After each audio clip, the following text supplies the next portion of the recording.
Just like flowing water in a river constitutes water current, similarly, moving charges constitutes electric current. Before learning about the cause and application of electric current, let us examine the feature of electric current. Typically, in a conductor, free electrons move randomly. When these electrons move uniformly in a specific direction, we get electricity or electric current. This arrow is representing the direction of electric current.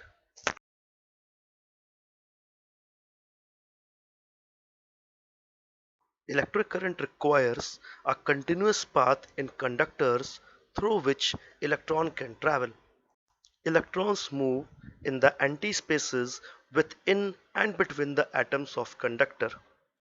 As each electron moves uniformly through a conductor in a particular direction, we get electric current.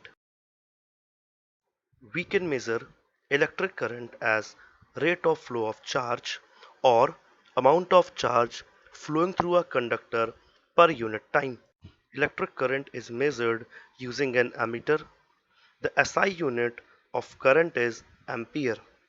It is denoted by A, and 1 ampere is equals to 1 coulomb upon 1 second. So, when 1 coulomb of charge flows through a conductor in 1 second, then current is said to be 1 ampere.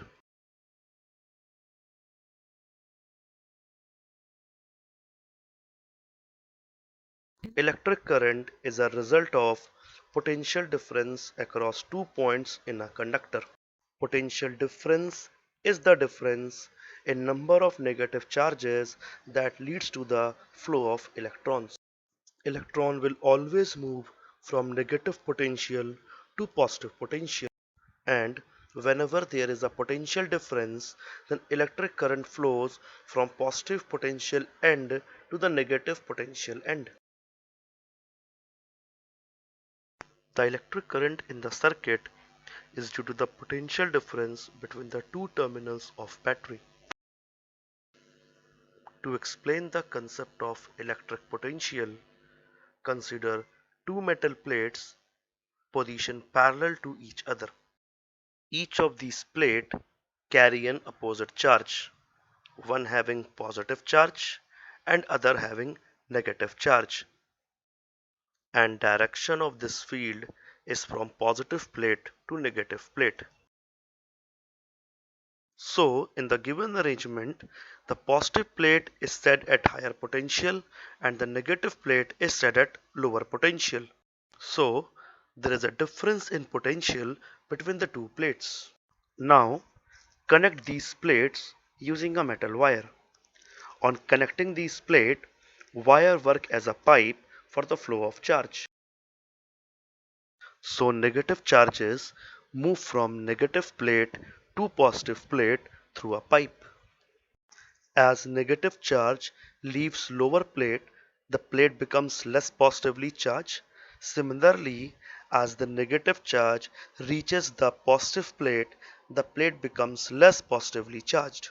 So, the amount of positive and negative charge on the two plates slowly decreases. Hence, electric field between the plates becomes so small that there is no motion of charge between the two plates. The plates ultimately lose their charge and become at same potential. So, in the absence of potential difference, there is no flow of charge. This explanation demonstrates the working of electric circuit. For electric circuit, charge must flow continuously through a complete loop. The importance of complete loop in a circuit is explained with an example. If we take a battery pack, that is collection of cell, a light bulb and some connecting wire, and make a circuit, the bulb light up. However, when you disconnect the wire, the bulb gets off. The fact that bulb light up only when the charges are flowing through the circuit, and then electric current is established. A closed loop through which charges flows continuously is referred as closed circuit, and if the loop is not complete, then charges stops flowing and such circuit is known as open circuit.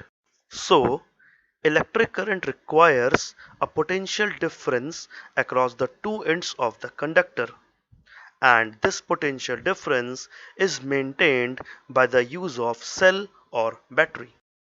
Numerically, potential difference is the work done in moving a unit charge between 2 points in an electric field against the force of electric field. Potential difference is measured using a voltmeter. Potential difference is represented by letter V and it is equals to work done per unit charge. If work done in bringing a charge of 1 coulomb from one point to other point is 1 joule, then potential difference between the points is said to be 1 volt. Now we will study about electric potential. It is defined as work done in bringing a unit positive charge from infinity to a point in the electric field. So, if work done in bringing a charge of 1 coulomb is 1 joule, then electric potential is said to be 1 volt.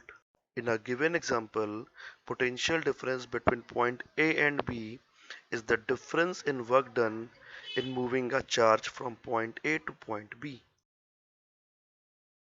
Conductors are solid as well as liquid state. In solid conductor, positive ions are immobile and only negative charge flow from higher negative potential to positive potential. This flow of electron is known as electric current. In liquid conductors, current is caused by the flow of charged particle in both directions at the same time.